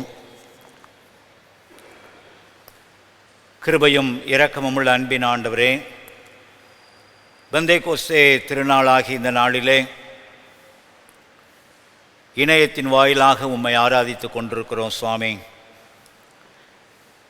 இந்த நிலை சீக்கிரமாய் மாற வேண்டும் என்றும் ஆலயத்தில் வந்து நேரடியாய் உம்மை தொழுது கொள்ளுகிற வாய்ப்பு எங்களுக்கு தேவை என்றும் உடைய சமூகத்தில் ஒருமனப்பாட்டோடு ஜெபிக்கிறோம். பயம் நிறைந்த இந்த சூழ்நிலையிலே எங்களை புதிதாக்குகிற ஆவியானவருடைய ஆளுகையை உணர்ந்தவர்களாய் உம்முடைய வார்த்தையின் முன் அமர்ந்திருக்கிறோம். என்னோடும் எங்களோடும் நீர் பேசும். உம்முடைய வார்த்தையை புரிந்து கொள்ளவும் ஏற்றுக்கொள்ளவும் கீழ்ப்படியவும் எங்களோடு வாழுகிற தூய ஆவியானவர் எங்களுக்கு கிருபை பாராட்ட வேண்டும் என்று ஜெபிக்கிறோம். பேசுகிற என்னை முற்றிலும் மறைத்து உம்மையும் உடைய வார்த்தை நீர் மேன்மைப்படுத்தும். இயேசு கிறிஸ்துவின் நிமித்தமே தாழ்மையோடு வேண்டுகிறோம் நல்ல பிதாவே, ஆமேன். ஆண்டவராகிய இயேசு கிறிஸ்துவின் திருப்பெயரினாலே உங்கள் அனைவருக்கும் பெந்தேகோஸ்தே திருநாள் வாழ்த்துக்களை மீண்டும் தெரிவிப்பதிலே நான் மகிழ்ச்சி அடைகிறேன். பெந்தேகோஸ்தே திருநாள் திருச்சபையின் பண்டிகைகளிலே மிக முக்கியமான ஒரு பண்டிகை. திருச்சபை 3 முக்கியமான பண்டிகைகளை கொண்டாட வேண்டும் என்று எதிர்பார்க்கிறது. இயேசு கிறிஸ்து முதலாவதாக இந்த மனுக்குலத்தை தேடி வந்த கிறிஸ்து பிறப்பின் பண்டிகை,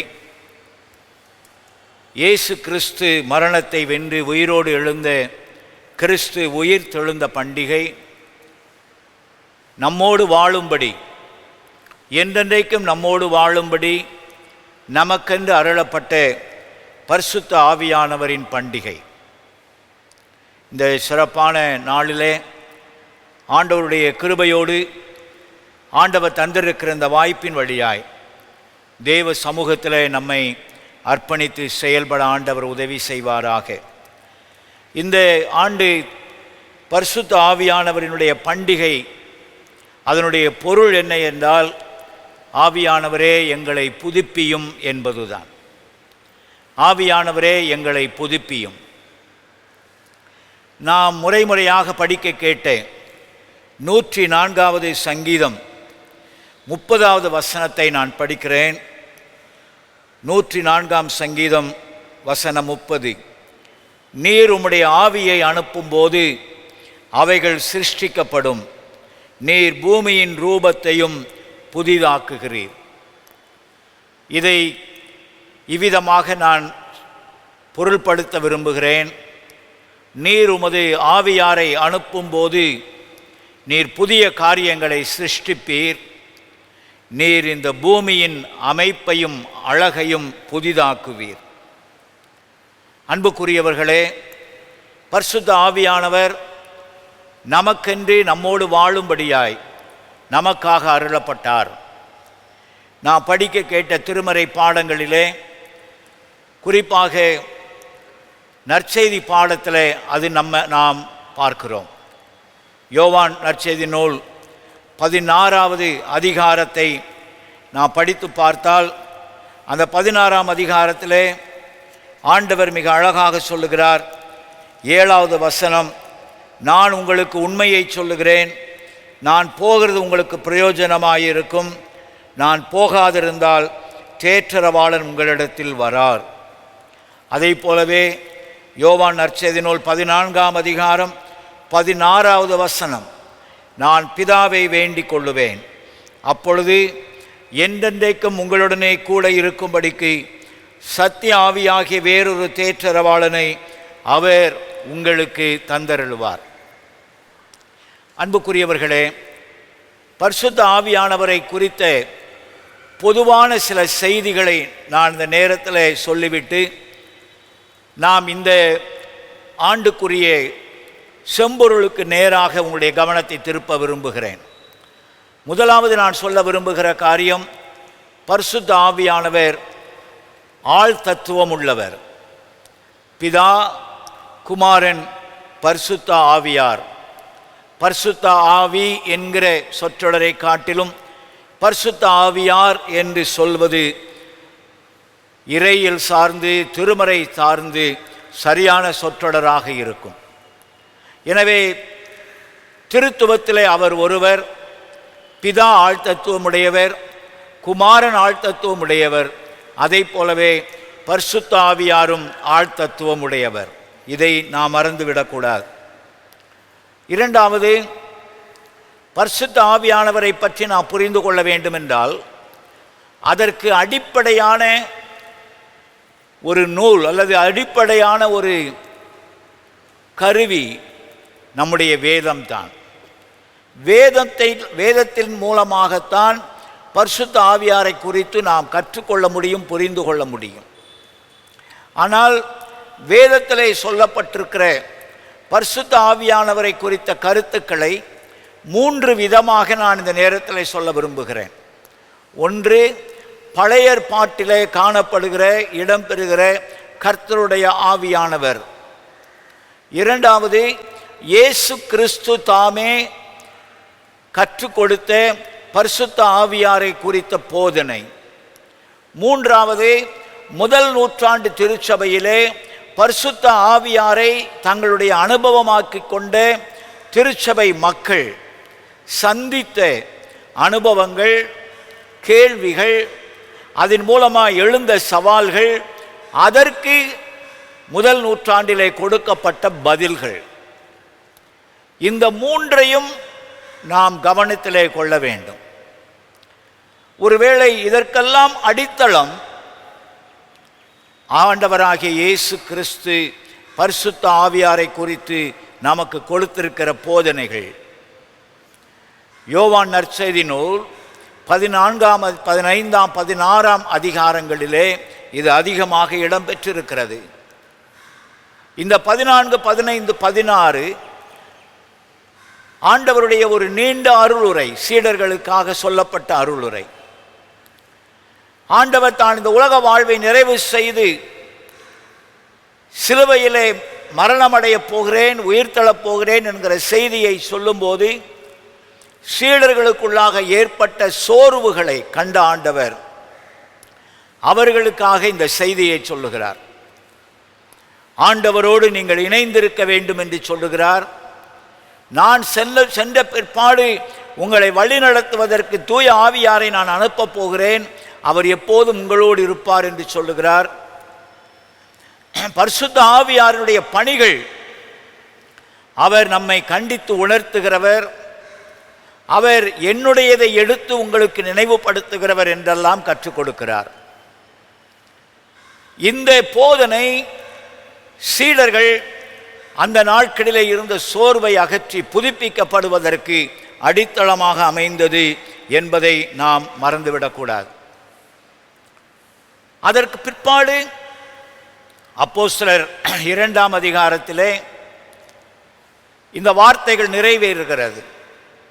என்றென்றைக்கும் நம்மோடு கூட இருக்கும்படியான பரிசுத்த ஆவியானவர் அருளப்படுகிறார். சீடர்கள் ஒரு அசாதாரணமான அனுபவத்திற்குள்ளாக வழிநடத்தப்படுகிறார்கள். கூடி வந்த பல நாட்டு மக்கள் பேசின மொழிகளினாலே கடவுளுடைய மகத்துவங்களை, மேன்மைகளை அவர்கள் பேசுகிறார்கள். அவர்கள் பேசுவதை கூடியிருந்த பல நாட்டு மக்கள், நம்முடைய தாய்மொழியிலே இவர்கள் கடவுளுடைய மகத்துவங்களை பேசுகிறார்களே என்று சொல்லி புரிந்து கொண்டார்கள். இதுதான் பரிசுத்த ஆவியானவர் இந்த உலகிற்கு அனுப்பப்பட்ட முதல் அனுபவம். அதற்கு பிற்பாடு அப்போஸ்தலர் நடபடிகளிலேயே பல இடங்களிலே ஆவியானவருடைய செயல்பாடுகளை நாம் படிக்கிறோம். எப்பொழுதெல்லாம் ஆவியானவருடைய செயல்பாடுகளை குறித்த தகவல்களை அப்போஸ்தலர் நடபடிகளிலே பதிவு செய்திருக்கிறார்களோ அப்பொழுதெல்லாம் மாற்றம் ஏற்படுகிறது. மக்கள் ஆண்டவருடைய அன்பை புரிந்து கொள்ளுகிறார்கள். திருச்சபையினுடைய எண்ணிக்கை வளர்ந்து கொண்டே இருக்கிறது. அதை அப்போஸ்தலர் நடபடிகள் 2ஆம் அதிகாரத்தினுடைய கடைசி பகுதியில் இவ்விதமாய் அந்த புத்தகத்தினுடைய ஆக்கியோன் லூக்கா சொல்லுகிறார், அனுதினமும் ரட்சிக்கப்படுகிறவர்கள் திருச்சபையிலே சேர்த்து கொள்ளப்பட்டார்கள் என்று சொல்லி. திருச்சபை பரிசுத்த ஆவியானவருடைய வருகையினாலே பிறந்தது, வளர்ந்தது. அநேகர் இந்த ஆளுகைக்குள்ளாக தங்களை இணைத்து கொண்டார்கள். ஆனால் இந்த ஆவியானவரை குறித்த போதனைகள் அவரவர் தங்கள் அனுபவங்களின் அடிப்படையிலே சொல்ல ஆரம்பித்தார்கள். அதனுடைய விளைவு அனுபவங்களுக்கு முக்கியத்துவம் தர ஆரம்பித்தார்கள். எனக்கு அந்நிய பாஷை தேவை, எனக்கு தீர்க்க தரிசனம் தேவை, எனக்கு சுகமாக்கும் வரம் தேவை என்று சொல்லி பவுலடியார் மிக அழகாக சொல்லுகிறார், இந்த வரங்களை எல்லாம் ஒரே ஆவியானவர் தமது சித்தத்தின்படி அவனுக்கு பகிர்ந்து கொடுக்கிறார். இந்த வசனத்தை மனதிலே பதித்து கொள்ள வேண்டும்.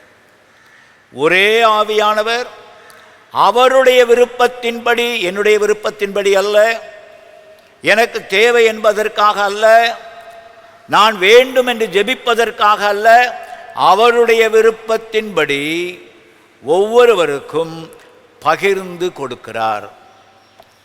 யாருக்கும் எல்லா வரங்களையும் கொடுப்பதில்லை. என்னுடைய விருப்பத்தின்படியேயும் ஆண்டவர் வரங்களை தருவதில்லை. எனவேதான் பவுலடியார் ஆவியின் கனிக்கு முக்கியத்துவத்தை கொடுக்கிறார்.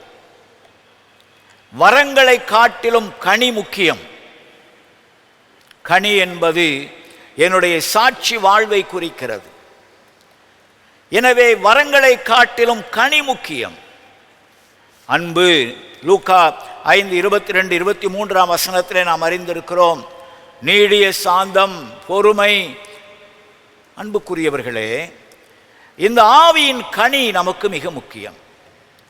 ஒரு எளிமையான கேள்வியை இந்த காலங்களுக்கு ஏற்றாற் போல உங்கள் முன் நான் வைக்க விரும்புகிறேன்.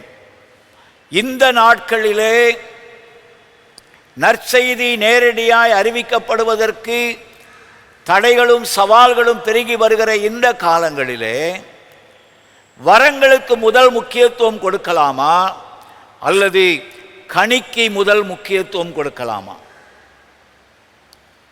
வரங்களை நாம் அதிகமாய் முக்கியப்படுத்தி பேசலாமா அல்லது கனியை முக்கியத்துவப்படுத்தி பேசலாமா?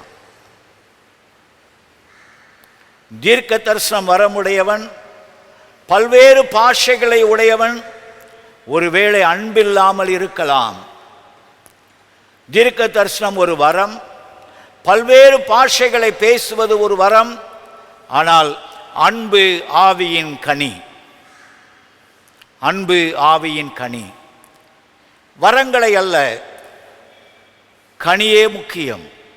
1 கொரிந்தியர் 13 மிக அழகாக பவுலடியார் சொல்லுகிறார், நான் தீர்க்க தரிசன வரங்களை உடையவனாய் இருந்தாலும், பல்வேறு பாஷைகளை பேசக்கூடிய ஞானமுள்ளவனாய் இருந்தாலும், அன்பு இல்லாவிட்டால் நான் சத்தமிடுகிற வெண்கலத்தைப் போல இருப்பேன். நான் ஒன்றுமே இல்லை. அன்புக்குரியவர்களே, ஆவியின் வரம் மிக மிக முக்கியம். இதை தொடர்ந்து இன்னொரு திருமறை பகுதியையும் உங்களுடைய கவனத்துக்கு கொண்டு வர விரும்புகிறேன். 1 கொரிந்தியர் 12, 13, 14 ஆவியானவருடைய வரங்களை குறித்த சர்ச்சைகள், விவாதங்கள் எழும்பிய போது பவுலடியார் கொரிந்து திருச்சபைக்கு எழுதின மிக அழகான ஒரு பகுதி. ஆவியானவரை குறித்து மிக தெளிவாக பவுலடியார் போதிக்கிறார்.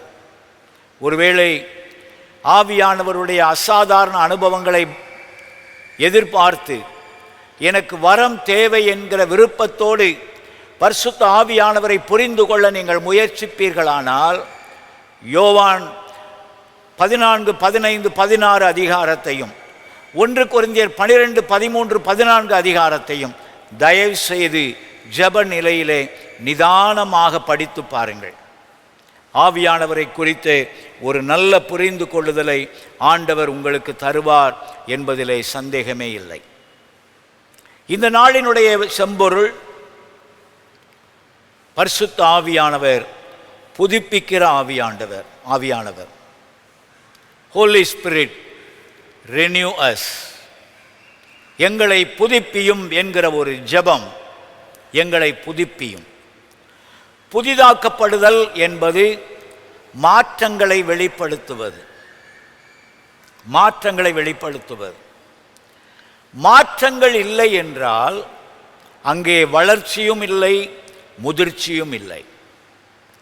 பிறந்த குழந்தை தன்னுடைய உடலிலே மாற்றங்களை ஏற்படுத்தாவிட்டால் அது குழந்தையாகவே இருக்குமே ஒழிய அது வளரவும் செய்யாது, முதிர்ச்சி பெறவும் இயலாது. இந்த நாளின் காலையிலே ஆண்டவர் பரிசுத்த ஆவியானவரின் மூலமாய் நம்மை புதுப்பிக்க விரும்புகிறார். மாற்றங்களை உருவாக்க விரும்புகிறார். நமக்குள்ளே ஒரு முதிர்ச்சியை பெற்றுக்கொள்ள நம்மை அழைக்கிறார். அன்புக்குரியவர்களே, இந்த நாளின் காலையிலே பரிசுத்த ஆவியானவரின் மூலமாய் நமக்கு வாக்கு பண்ணப்பட்டிருக்கிற இந்த மாற்றத்தை, இந்த வளர்ச்சியை, இந்த முதிர்ச்சியை நாம் பெற்றுக்கொள்ள வேண்டும் என்று அழைக்கப்படுகிறோம். அதைத்தான் சங்கீதக்காரன் இந்த ஆவியானவருடைய காலம் என்று சொல்லப்படுகிற இந்த காலத்திற்கு முந்தி பல ஆயிரம் ஆண்டுகளுக்கு முன்பதாய் பாடின பாடலிலே இவ்விதமாய் சொல்லுகிறார்: நீர் உம்முடைய ஆவியானவரை அனுப்பும் போது அவைகள் சிருஷ்டிக்கப்படும். நீர் பூமியின் ரூபத்தையும் புதிதாக்குகிறீர். பரிசுத்த ஆவியானவர் அனுப்பப்படும் போது நீர் இந்த பூமியின் அமைப்பை மாற்றி அமைக்கிறீர். இந்த பூமியிலே வளர்ச்சியை தருகிறீர். இந்த பூமியிலே முதிர்ச்சியை உருவாக்குகிறீர். இது எப்படி சாத்தியம்? இந்த மாற்றங்கள் முதல் நூற்றாண்டிலே ஆவியானவர் அருளப்பட்ட போது நடந்ததா? நிச்சயமாய் நடந்தது. சீடர்களுடைய நிலையை எண்ணி பாருங்கள். கிறிஸ்து சிலுவையிலே மரித்து விட்டார் என்றவுடன் அவர்களுடைய மனநிலை எப்படி இருந்தது? எங்கு போய் ஒளிந்தார்கள்? திரும்பவுமாய் கடற்கரைக்கு போய் மீன்பிடிக்க போனவர்கள். இப்படி அவருடைய வாழ்விலே ஒரு பெரிய தொய்வு ஏற்பட்டு விட்டது. 3 ஆண்டு கால ஆண்டவரோடு வாழ்ந்த அனுபவங்கள் பயனற்று போய்விட்டதோ என்று எண்ணக்கூடிய அளவிற்கு அவருடைய வாழ்விலே தொய்வு ஏற்பட்டு விட்டது. ஆனால் அப்போஸ்தலர் 2ஆம் அதிகாரத்திலே பரிசுத்த ஆவியானவரை அவர்கள் பெற்றுக்கொண்ட போது அவர்களுக்குள் மாற்றம் வந்தது. அவர்களுக்குள் வளர்ச்சி ஏற்பட்டது. அவர்கள் ஆண்டவருடைய அன்பை தெரிவிக்கிற, தைரியமாய் தெரிவிக்கிற முதிர்ச்சியுள்ள கருவிகளாக உருவாக்கப்பட்டார்கள். அதைத்தான் இந்த சங்கீதம் முன்னறிவிக்கிறது.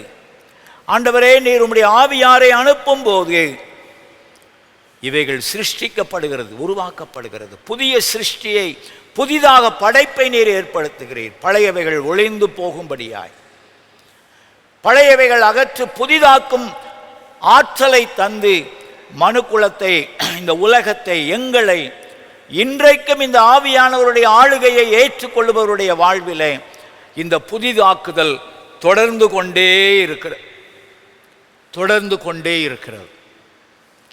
இந்த புதிதாக்குதல் முதல் நூற்றாண்டிலே ஏற்பட்ட போது அவரிடத்திலே காணப்பட்ட சில முக்கியமான தன்மைகளை அல்லது அடிப்படைகளை நான் இந்த நேரத்திலே உங்களுடைய மனதிலே பதிக்க விரும்புகிறேன்.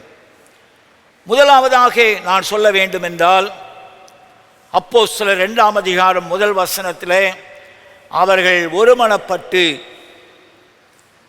அந்த இடத்திலே கூடி வந்தார்கள். மேலறையிலே ஒருமனப்பட்டு கூடி வந்தார்கள்.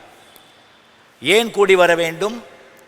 முந்தின அதிகாரத்திலே அவர்களுக்கு சொல்லப்பட்டது, நீங்கள் என்னுடைய வாக்குத்தத்தம் நிறைவேறுவதற்காக அங்கே காத்திருங்கள். அந்த வார்த்தையை ஏற்றுக்கொண்டவர்களாக, அந்த வார்த்தைக்கு கீழ்ப்படிந்தவர்களாக அவர்கள் அந்த இடத்திலே ஒருமனப்பட்டு கூடி வந்தார்கள். இதில் 2 முக்கியமான அடிப்படையான குணம் இருக்கிறது. ஒன்று கீழ்ப்படிதல், ஆண்டவருடைய வார்த்தைக்கு கீழ்ப்படிதல். ஆண்டவருடைய வார்த்தைக்கு கீழ்ப்படியும் போது பரிசுத்த ஆவியானவருடைய ஆளுகையை நாம் உணர முடியும். எபேசியருக்கு எழுதின நிருபம் 1ஆம் அதிகாரம் 13வது வசனத்திலே இவ்விதமாய் சொல்லப்பட்டிருக்கிறது, நீங்கள் சத்திய வசனமாகிய சுவிசேஷத்தை விசுவாசித்த போது பரிசுத்த ஆவியானவராலே முத்திரை போடப்பட்டீர்கள். கீழ்ப்படிதல் ஏற்படும் இடங்களிலே ஆவியானவருடைய ஆளுகை துவங்குகிறது. அவருடைய வார்த்தையை நீங்கள் ஏற்றுக்கொள்ளும் போது, அவருடைய வார்த்தைக்கு நீங்கள் உங்களை உட்படுத்தும் போது, அவர் மூலமாக உங்களுடைய வாழ்விலே மாற்றங்கள் ஏற்படுகிறது. ஏனென்றால் பரிசுத்த ஆவியானவர் பாவத்தை குறித்து கண்டித்து உணர்த்துகிறவர், நீதியை குறித்து கண்டித்து உணர்த்துகிறவர், நியாய தீர்ப்பை குறித்து கண்டித்து உணர்த்துகிறவர். அவருடைய வார்த்தையை நாம் ஏற்றுக்கொள்ளும் போது பரிசுத்த ஆவியானவருடைய ஆளுகையினாலே நாம் ஆட்கொள்ளப்படுகிறோம். அது நம்முடைய வாழ்விலே மாற்றத்தினுடைய ஆரம்பமாக மாறிவிடுகிறது. 1 கொரிந்தியர் 12ஆம் அதிகாரத்திலே பவுலடியார் சொல்லுகிறார், இயேசுவை கிறிஸ்து என்று அறிக்கை பண்ண வேண்டும் என்றால் அது ஆவியானவரின் மூலமாகவே முடியும் என்று சொல்லுகிறார். ஆவியானவருடைய ஆளுகையை நீங்கள் பெற்றுக்கொள்ளும் போது மாற்றம் உங்களுடைய வாழ்விலே ஏற்படுகிறது. இவர்கள் ஆண்டவருடைய வார்த்தைக்கு கீழ்ப்படிந்தார்கள். கீழ்ப்படிதல் தான் ஆவியானவருடைய ஆளுகையை நீங்கள் அனுபவிப்பதற்குரிய முதல் நிலை. ஆண்டவருடைய வார்த்தையை உதறி தள்ளிவிட்டு ஆண்டவருடைய வார்த்தையை ஏற்றுக்கொள்ளாமல் பரிசுத்த ஆவியானவர் என்னோடு பேச வேண்டும் என்று அசாதாரணமான அனுபவங்களை சார்ந்து நீங்கள் வாழ்ந்தால் ஆவியானவருடைய ஆளுகைக்கு நீங்கள் உட்பட முடியாது. இன்றைக்கு ஒரு சில போதனைகள், பரிசுத்த ஆவியானவரின் காலம் இது, அவரை நோக்கித்தான் நாம் ஜெபிக்க வேண்டும் என்று சொல்லி ஆவியானவரை நோக்கி ஜெபிக்கிறவர்கள் அநேகம் இருக்கிறார்கள். வேதத்தின் அடிப்படையிலே அது தவறு. அன்புக்குரியவர்களே, ஆண்டவருடைய வார்த்தைக்கு நீங்களும் நானும் கீழ்ப்படியும் போது ஆவியானவர் நம்மை ஆட்கொள்ளுகிறார்.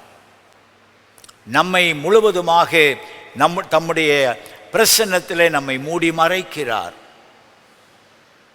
அதுதான் மாற்றத்தினுடைய முதல் நிலை, வளர்ச்சியினுடைய நிலை, முதிர்ச்சியினுடைய நிலை. ஆவியானவர் நமக்குள்ளே வரும்போது ஆண்டவருடைய வார்த்தைக்கு கீழ்ப்படிவதனாலே வருகிற ஆசீர்வாதங்களை நாம் பெற்றுக்கொள்ள முடியும். இரண்டாவது ஒரு காரியம், ஒருமனப்பாடு, ஒன்னஸ். ஒருமனப்பாடு என்பதினாலே எல்லாம் ஒன்றாகி விடுவது அல்ல. என்னுடைய அனுபவம், அறிவு, புரிந்து கொள்ளுதல், உங்களுடையவை எல்லாம் வேறுபாடுகள் இருக்கலாம். ஆனால் ஆண்டவருடைய வார்த்தைக்கு கீழ்ப்படிவதிலே ஒருமனப்படும் போது எனக்குரிய தனிப்பட்ட தேவைகளோ எனக்குரிய தனிப்பட்ட எதிர்பார்ப்புகளோ மறைந்து விடுகிறது. ஆண்டவருடைய வார்த்தைக்கு முழுவதுமாய் நான் என்னை உட்படுத்தும் போது ஆண்டவருடைய வார்த்தை என்னை ஆளுகிறதை ஒழிய என்னுடையவைகள் என்னை ஆளுகிறதில்லை. எனவே கீழ்ப்படிதலும் ஒருமனப்பாடும் மிக மிக அவசியமானது ஆவியானவருடைய ஆளுகையை புரிந்து கொள்வதற்கு. முதல் நூற்றாண்டிலே ஏற்பட்ட ஆச்சரியமான வளர்ச்சி, அனுதினமும் திருச்சபையின் எண்ணிக்கை கூடின நிலை, காரணம் கீழ்ப்படிதலும் ஒருமனப்பாடும். ஒருமனப்பாடு என்றால் என்ன? நான் சொல்வதை எல்லாரும் கேட்க வேண்டும் என்கிற ஒருமனப்பாடு அல்ல. வார்த்தைக்கு நேராக எல்லாரும் கீழ்ப்படிதல், வார்த்தைக்கு நேராக எல்லாரும் கீழ்ப்படிய வேண்டும். வார்த்தை அனைவரும் ஏற்றுக்கொள்ள வேண்டும். அப்படி வார்த்தையை அனைவரும் ஏற்றுக்கொண்டு ஒருமனப்பாட்டோடு இருக்கும்போது அங்கே மாம்சத்தின் கிரியைகளுக்கு இடமில்லை, சுயத்திற்கு இடமில்லை, தனிப்பட்ட லாப நோக்கங்களுக்கு இடமில்லை, தனிப்பட்ட பெருமைகளுக்கு இடமில்லை. அன்புக்குரியவர்களே, இந்த நாளின் காலை நேரத்தில் இந்த பெந்தைக்கோஸ்தே திருநாளிலே பண்டிகையிலே ஆண்டவர் ஆவியானவரை நம்மோடு வாழும்படியாய் அனுப்பியிருக்கிற ஆண்டவர் கீழ்ப்படிதலையும் ஒருமனப்பாட்டையும் நம்மிடத்திலே எதிர்பார்க்கிறார். ஆண்டவருடைய வார்த்தைக்கு கீழ்ப்படியும் போது, ஆண்டவருடைய வார்த்தைக்கு கீழ்ப்படிவதற்குரிய ஒருமனப்பாட்டை நாம் நமக்குள்ளே உருவாக்கி கொள்ளும் போது இதோ ஆண்டவர் நம்மை புதுப்பிக்கிற ஆண்டவராகவே இருப்பார். இந்த புதுப்பித்தல் என்பது ஏதோ ஒரு நாளின் அனுபவம் அல்ல, ஒவ்வொரு நாளும் ஒவ்வொரு நாளுக்குரிய அனுபவமாக இருக்கும். ஒவ்வொரு நாளுக்குரிய அனுபவமாக இருக்கும். இரண்டாவதாக ஒரு காரியத்தை சொல்லி முடிக்கிறேன்.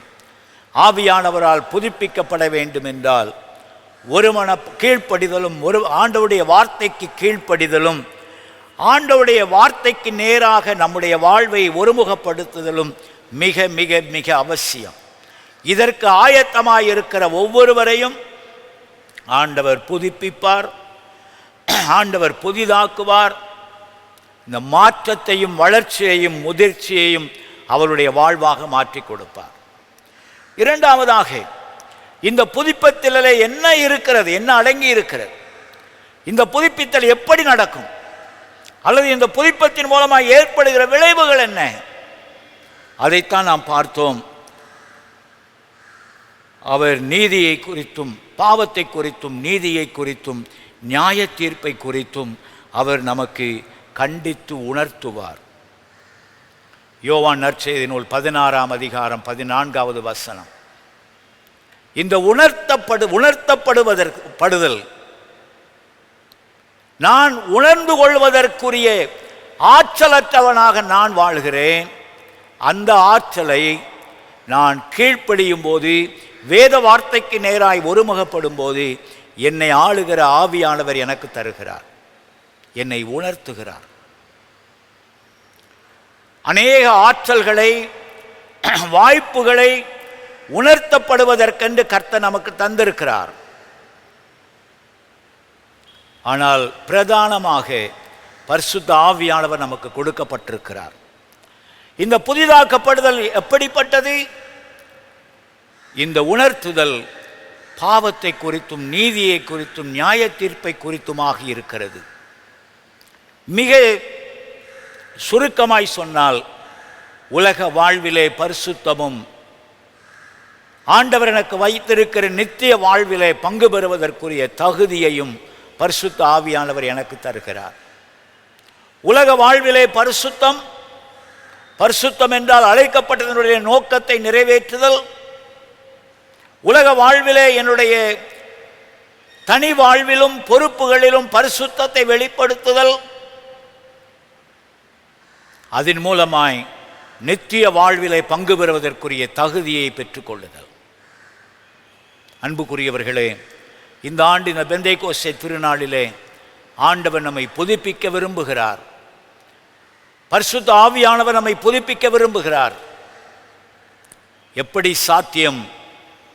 ஆண்டவருடைய வார்த்தைக்கு கீழ்ப்படிதலும் ஆண்டவருடைய வார்த்தைக்கு நேராக என்னை ஒருமுகப்படுத்தப்படுதலும் அடித்தளமான புதுப்பிக்கப்படுதலின் அடித்தளமாக இருக்கிறது.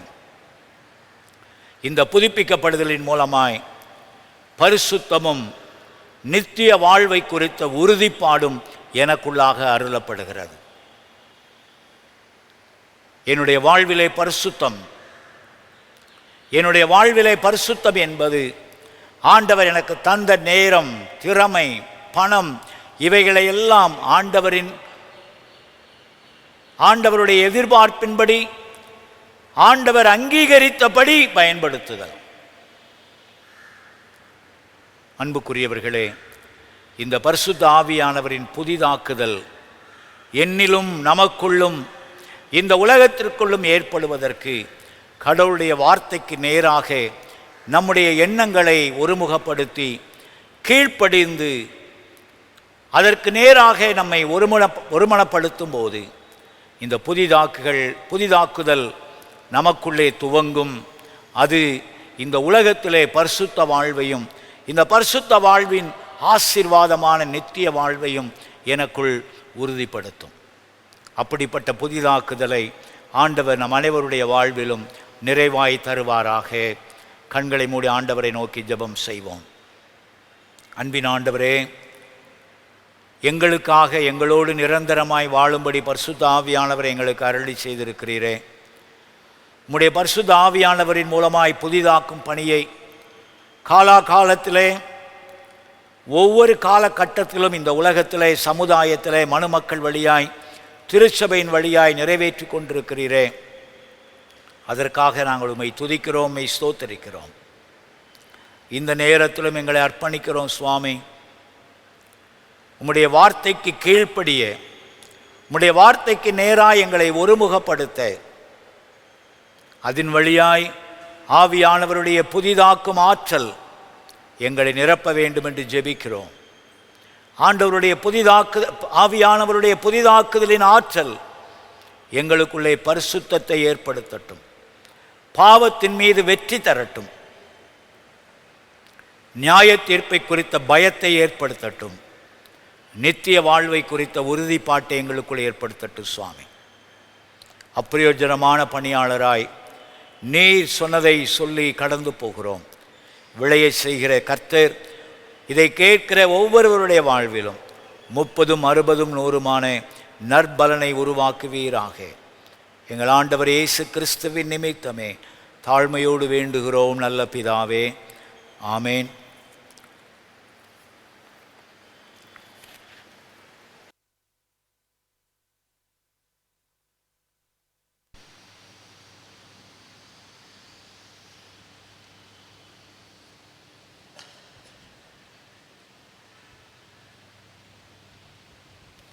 திரையில் காண்பிக்கப்படும் பாடலை நாம் அனைவரும் இணைந்து பாடுவோம்.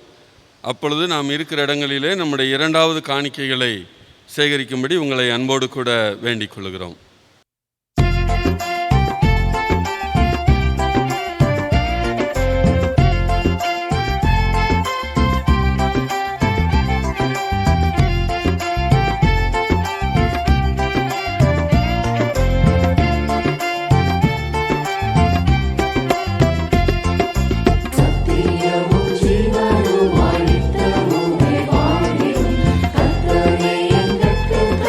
தந்து என்றும்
ஜெபம் செய்வோம். துதிகளுக்கும் தோத்திரங்களுக்கும் பாத்திரமான அன்பின் பரம தகப்பனே, வித்தியாசமான சூழ்நிலையிலும் மாறுபட்ட இந்த நேரத்திலும் இந்த மனமகிழ்ச்சியின் நாளை திருச்சபையின் பிறந்த நாளாக அனுசரிக்க நீர் தந்த அனைத்து ஈவுகளுக்காக நன்றி செலுத்துகிறோம் சுவாமி. கடந்த 2000 வருடங்களுக்கு மேலாகி இவ்வுலகிலே திருச்சபையின் வளர்ச்சிக்காகவும் திருச்சபை சமுதாயத்துக்கு கொண்டு வந்த அனைத்து நல் ஈவுகளுக்காகவும் உமக்கு நன்றி செலுத்துகிறோம் ஐயா.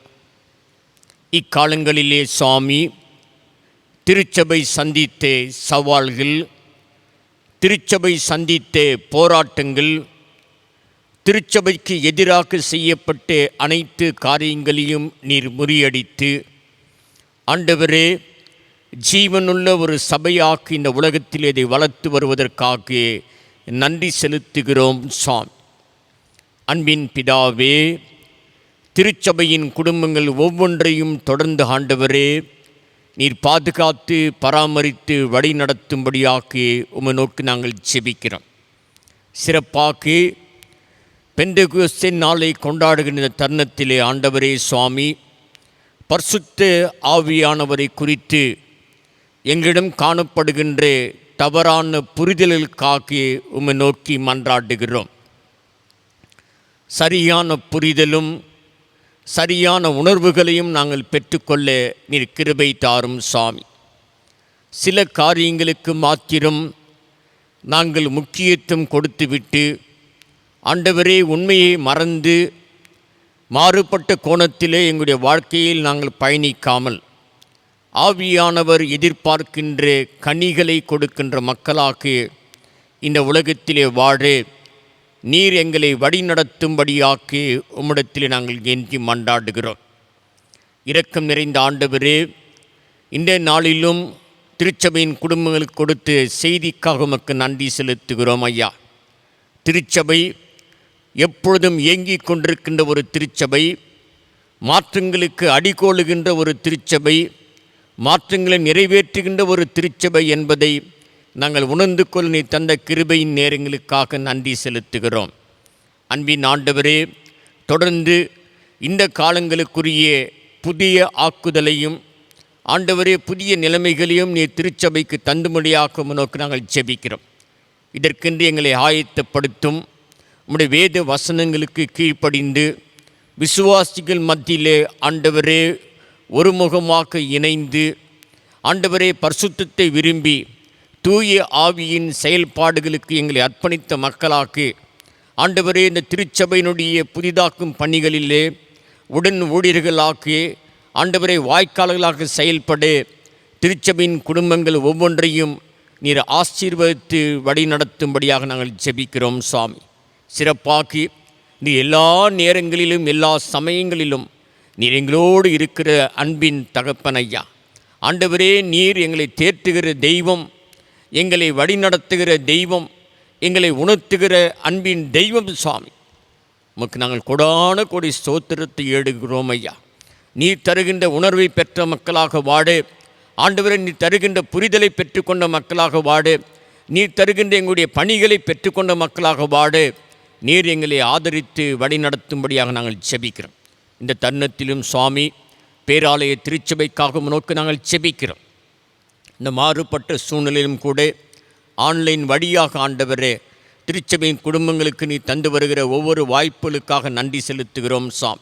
மாலை ஆராதனைகள், சிறப்பு ஆராதனைகள், சிறப்பான கூடுகைகள், சிறப்பான ஆலோசனை நேரங்கள், சிறப்பான ஜெப நேரங்களுக்காக நன்றி செலுத்துகிறோம் சாம். எல்லாவற்றையும் ஆண்டவரே நீர் ஆசீர்வதித்து தரும்படியாக உம்மை நோக்கி நாங்கள் கெஞ்சி மன்றாடுகிறோம். இரக்கங்களின் பிதாவே, தாழ்மையோடு உம்மை நோக்கி பார்க்கிறோம் சாமி. இக்கட்டான ஒரு சூழ்நிலையிலே உலகமும் மனித குலமும் ஆண்டவரை வேதனைப்படுவது நீர் அறிவீர் சாமி.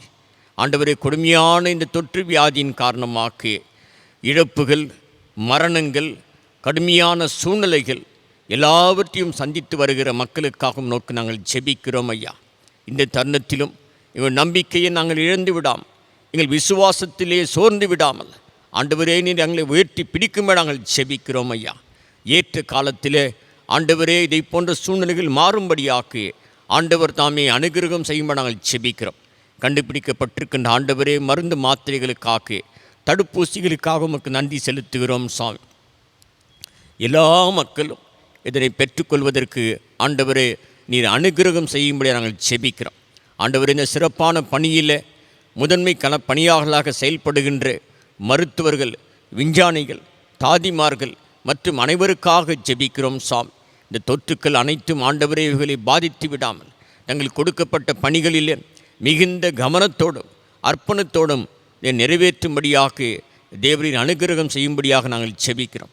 குறிப்பாக ஆண்டவரே இந்த இந்திய நாட்டிலே கூட பல்வேறு இடங்களிலே இயங்கி வருகின்ற கிறிஸ்தவ மிஷன் மருத்துவமனைகளுக்காக, கிறிஸ்தவ மருத்துவர்களுக்காக, கிறிஸ்தவ தாதிமார்களுக்காக நோக்கி ஜெபிக்கிறோம் சாமி. ஆண்டவரே இவைகள் அனைத்தும் உங்கள் நாம மகிமைக்காக தங்கள் கொடுக்கப்பட்ட பணிகளை சிறப்பாக செய்து முடிக்க உம்முடைய கிருபையும் உம்முடைய ஈவையும் தரும்படியாக நாங்கள் ஜெபிக்கிறோம். மறுபடியுமாக திருச்சபையின் குடும்பங்களை உம்முடைய கரத்திலே வைத்து ஜெபிக்கிறோம் சாமி. சமீபத்திலே தங்களுக்கு அருமையானவர்களை இழந்திருக்கிற குடும்பங்களுக்காக ஜெபிக்கிறோம். ஆண்டவரே குடும்பங்களை ஆறுதல் படுத்தும், குடும்பங்களை தேர்தல் படுத்தும் சாமி. உண்மையில் நம்பிக்கை வைத்து தொடர்ந்து தங்களுக்கு நியமித்த பணிகளிலும் ஓட்டத்திலும் ஓடக்கூடிய கிருபைகளை தரும்படியாக நாங்கள் கெஞ்சி மன்றாடுகிறோம். கடந்த காலங்களிலே பேராலய திருச்சபை நடைபெற்ற திருமணங்களுக்காக நன்றி செலுத்துகிறோம் சாமி. புதிய குடும்ப வாழ்க்கை துவக்கியிருக்கிற பிள்ளைகள் உம்முடைய நாம மகிமைக்காக விசுவாசத்திலே ஆண்டவரே தொடர்ந்து ஜீவிக்கக்கூடிய கிருபைகளை தந்து வழி நடத்தும்படி நாங்கள் ஜெபிக்கிறோம். பேராலய திருச்சபையில் ஆண்டவரே அநேகர் வியாதி நிமித்தமாக சிகிச்சை பெற்று வருகிறார்கள் ஐயா. வியாதி நிமித்தமாக ஆண்டவரே பயங்கரமான மன உளைச்சலிலும் வேதனையிலும் கடந்து வருகிறார்கள் சாமி. உம்முடைய இரக்கத்தை வெளிப்படுத்தும் ஐயா, உம்முடைய இரக்கத்தை வெளிப்படுத்தும் நாங்கள் ஜெபிக்கிறோம் ஆண்டவரே.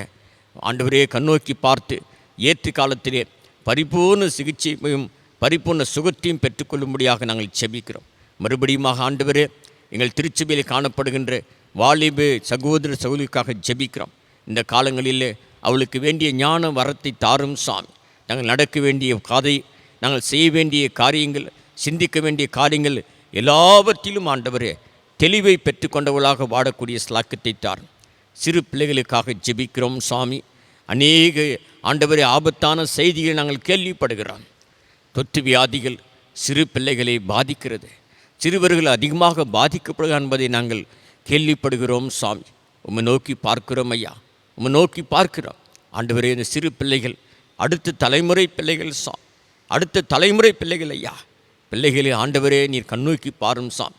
பெற்றோருடைய வேதனைகள், பெற்றோருடைய துயரங்கள் எல்லாவற்றையும் ஆண்டவரே நீ நீக்கி பாதுகாக்கும்படியாக நாங்கள் ஜெபிக்கிறோம். இத்தருணத்திலும் ஆண்டவரே ஒவ்வொரு நாளும் பகல் 12 மணி அளவில் செய்ய ஏறெடுக்கப்படுகிற விண்ணப்பங்களுக்காக ஜெபிக்கிறோம் சாமி. விண்ணப்பத்தை கேட்பவர் ஏற்ற காலத்தில் நீ பதில் தரும்படியாக நாங்கள் ஜெபிக்கிறோம். எங்கள் அனைவரையும் உடைய கரத்திலே வைத்து ஜெபிக்கிறோம் சாமி. ஆண்டவரே எங்களுடைய குறைகள், எங்களுடைய பாவங்கள், எங்களுடைய மீறுதல்கள், நாங்கள் செய்ய தகாத காரியங்களை செய்த சூழ்நிலைகள் எல்லாமே இவளுக்கு காரணமாக இருக்கும்படியான ஆண்டவர் தாமே மன்னிக்கும்படியாக நாங்கள் உம்மை நோக்கி கெஞ்சி மன்றாடுகிறோம் சாமி. எங்களை மன்னியும் சாமி. உம்முடைய இரக்கத்தை எங்களுக்கு தாரும் ஆண்டவர். உம்முடைய பூர்ண கிருபையை எங்களுக்கு வெளிப்படுத்தும் சாமி. இதிலிருந்து ஆண்டவரே வேகமாக நாங்கள் திரும்பி வரோம். திருச்சபையின் சகல நாட்கள் திரும்ப வரும். ஒன்று கூடி திருச்சபை மக்கள் ஆராய்த்து மகிழவும் ஆண்டவர் தாமே அனுகிரகம் செய்ய வேண்டும் நாங்கள் செபிக்கிறோம்.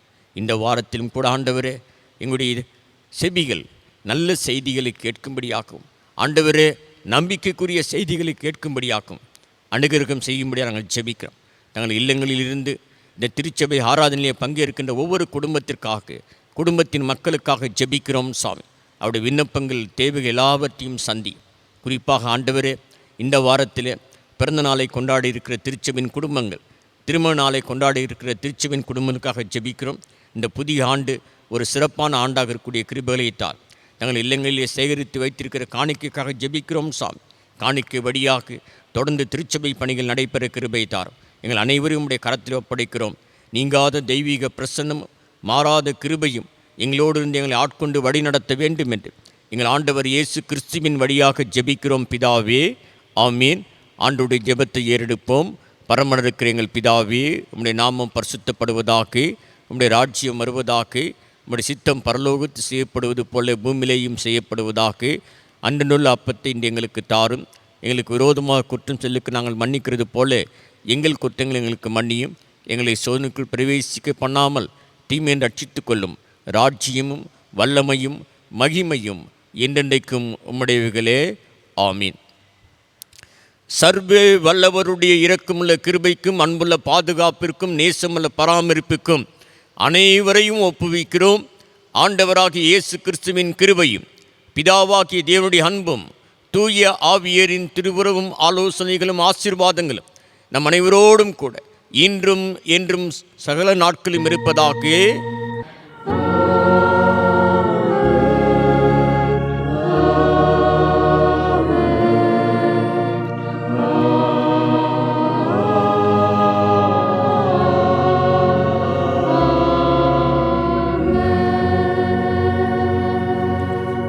ஆராதனை நிறைவு பாடலாக நாம் அனைவரும் எழுந்து நின்றவாறு பாமாலையிலே 276 பாமாலையின் 276 சுத்த ஆவி எண்ணில் தங்கும் நானும் சுத்தனாகவே என்ற பாடலை பாடி ஆராதனையை நிறைவு செய்.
பெருக்கோடு ஆண்டவருடைய தோத்திற்கு ஜெபத்தினை ஏறெடுப்போம். என் ஆத்துமாவே கர்த்தரை ஸ்தோத்திரி, என் முழுமே பரிசுத்த நாமத்தை ஸ்தோத்திரி. என் ஆத்துமாவே கர்த்தரை ஸ்தோத்திரி, கர்த்தர் செய்த சகல உபகாரங்களையும் மறவாதே. ஆமென். ஆண்டவர் உங்களோடு இருப்பாராக. இறை சமாதானத்தோடு சென்று வாழுவோம் கர்த்தருடைய நாமத்தினாலே. ஆமென்.